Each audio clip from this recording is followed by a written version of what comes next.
When you think about Notre Dame quarterbacks over the past few years, guys like Jimmy Clausen, Brady Quinn, Ian Book, Deshaun Kaiser, and Tommy Rees most likely come to mind. The Notre Dame Fighting Irish are one of the more prestigious programs in all of college football and are consistently fighting for a national championship appearance pretty much every year.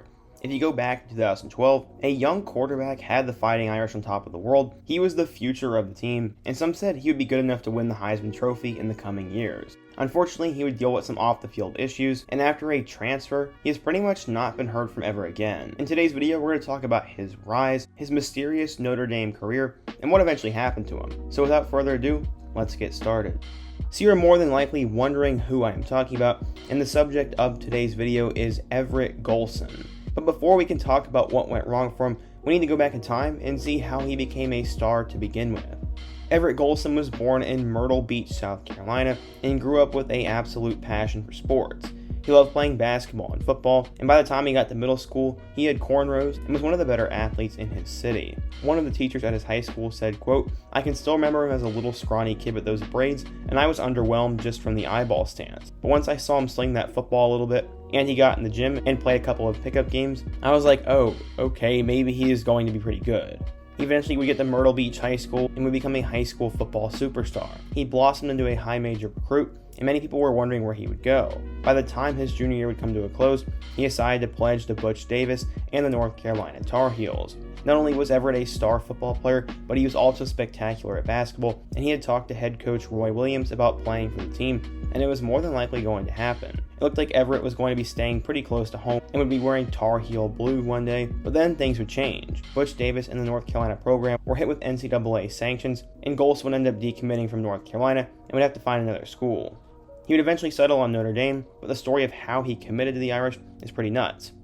There was a guy in Myrtle Beach who was a huge Notre Dame booster, and he had just gone to a Notre Dame game in which he saw the Irish lose 37-14. He said, quote, "When he got back, he called and said, 'Look man, Notre Dame and I don't need this bad. Notre Dame needs a quarterback.'" Apparently he remembered watching Kelly's Cincinnati offenses and saw similarities between Kelly's spread structure and Golson's Myrtle Beach attack. Brian Kelly said, quote, "After we watched some film and did some evaluation, he clearly fit the kind of quarterback that we were looking for in our offense." By that point, Golson had flown up to South Bend and had taken a visit in the middle of November, and he absolutely loved it. His high school coach said, quote, "I think once Everett went on his visit, he was sold. I remember him coming back from that weekend trip, and he said, 'Coach, I want to go to Notre Dame.'" Golson was a huge recruit, and in his career he passed for over 11,000 yards, accounted for 148 touchdowns, and led his team to 2 state titles. He had offers from schools such as Florida, Georgia, Ohio State, Michigan, Stanford, Tennessee, and Virginia Tech. He was headed to Notre Dame, and one of the biggest what-ifs is had he gone to North Carolina, but apparently the NCAA sanction really did not play that much of a role. Golson said, quote, "The NCAA investigation didn't have a major part to do with the decision, but it had a small factor in it, and I think it's only right that it should have had a small factor. North Carolina was my childhood favorite. I kind of always grew up wanting to go to North Carolina, but after I matured, I had to go for what was best for me, my future, and my family." According to 24/7 Sports, Everett was a 4-star recruit, the number 5 pro-style quarterback, and the 267th best player in the class of 2011.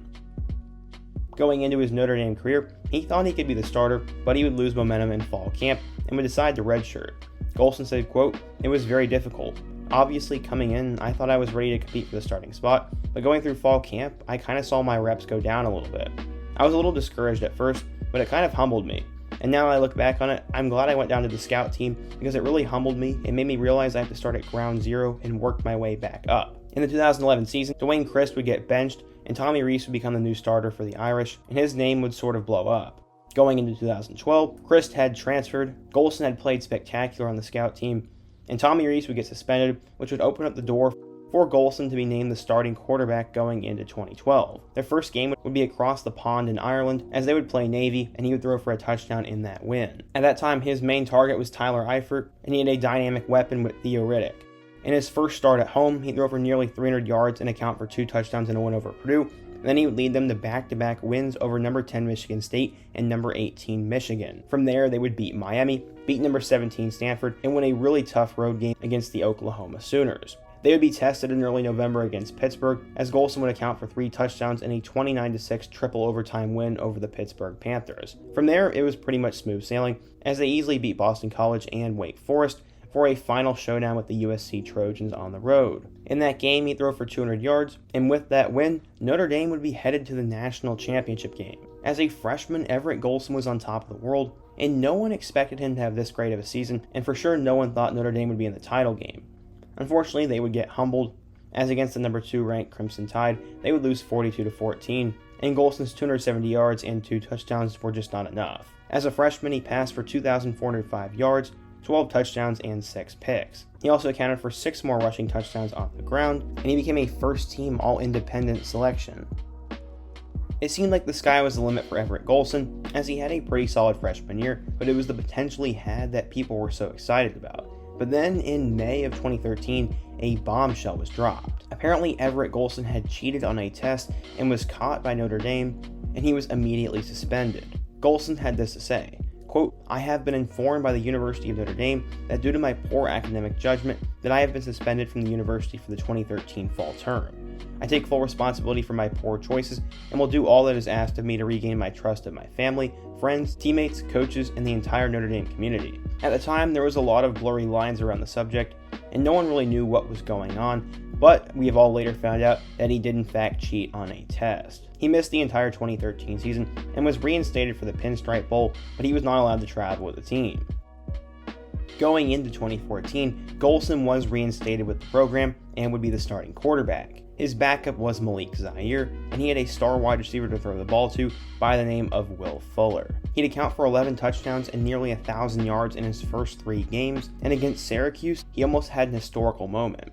He completed 24 consecutive passes, which was just 1 completion shy of the all-time record, and he would throw 4 touchdown tosses in their win over the Orange. He'd then lead them to a win against number 14 Stanford and North Carolina, before they had a huge matchup on the road with number 2 Florida State. Despite throwing for 3 touchdowns, the Fighting Irish lost a close game on the road to the number 2 Seminoles, and this was tough for him. He'd respond with 3 touchdowns against Navy, but then things would start to go south for him a little bit. In a loss against number 9 Arizona State, he'd throw 4 interceptions, and then he could not get the job done against Northwestern as they lose to the Wildcats in overtime. In the final 2 games of his season, he lost to number 24 Louisville, and played terrible against USC, and was benched in favor of Malik Zaire. Against number 23 LSU in the Music City Bowl, he was once again benched in favor of Zaire, and it was a tough end to his season. In 2014, he passed for 3,445 yards and 29 touchdowns, but threw 14 interceptions and had trouble fumbling the ball. After a not-so-great 2014 season, Golson would enter his name into the transfer portal, and from there Malik Zaire and DeShone Kizer would take over. Golson had this to say when he left Notre Dame. Quote, "I would like to thank everyone at Notre Dame for the opportunity to compete at the highest level of college football, but most importantly, to obtain my degree from one of the finest universities in the country. To all the Fighting Irish fans, I want to thank you for the support over the past 4 years and let you know I truly love Notre Dame. To my former teammates, I wish much success in the future and will be your biggest fan from afar." There was a lot of rumors that he'd go back down south and join an SEC school, but he would have to get a waiver, which was unlikely. His initial list had 10 schools and included programs like Florida State, Alabama, South Carolina, and UCLA. He eventually decided to commit to Florida State and would be the next quarterback after Jameis Winston had just won the Heisman. Golson wanted the opportunity to be coached by Jimbo Fisher, and he would beat out Sean McGuire for the starting job. In his first game against Texas State, he put up 300 yards and had 4 touchdowns, as they would easily win that game.